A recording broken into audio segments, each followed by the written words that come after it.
কি অবস্থা, সবাই কেমন আছেন? আমি আর বিরুদ্ধে খান, আমি খুবই ভালো আছি।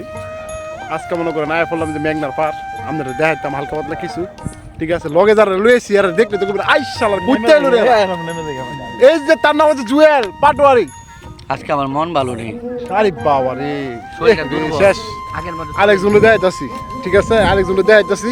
জেলারে দেখলে আমাদের এরকম আই খাই এটা করতে আইলো রে। ঠিক আছে, এটা কিন্তু যাইতেছে মেঘনার মধ্যে পাবো যেত। এই যে রে, এই যে রফিক ভাই, রফিক ভাই আমাদের ডাহে দেখতো। ঠিক আছে, থাকবেন থাকবেন পাশে থাকবেন, ভালো ভালো ভিডিও আসবে, সমস্যা নাই।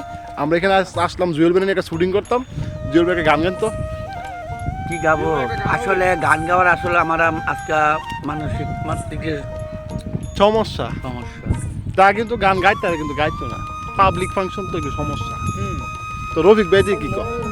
মেঘনাথে বুড়দা এলাম, পাপ পুণ্য সব ধুয়ে এলাম মেঘনার মধ্যে। হ্যাঁ, মেঘনাথে পাও ধুয়েছি। আই খাই খাইরা তো যারা যারা মনে করে মেঘনাতে পাও দিবেন, হ্যাঁ দায়িত্ব মেঘনার পার কি দেবেন? গাড়ি লাগতো না? আমার খবর দেবেন। গাড়ি তো লাগবো। তার নাম হচ্ছে রফিক ভাই। ঠিক আছে, এই যে রফিক ভাই, গাড়ি লাগলি অবশ্যই অবশ্যই ফোন দিবেন। ঠিক আছে, আর জুয়েল পাটোয়ারি তো আছে, ওই তার বলে শেষ জীবন শেষ। ঠিক আছে, তো সবাই ভালো থাকবেন। আসসালামু আলাইকুম। শরীরটা আগের মতো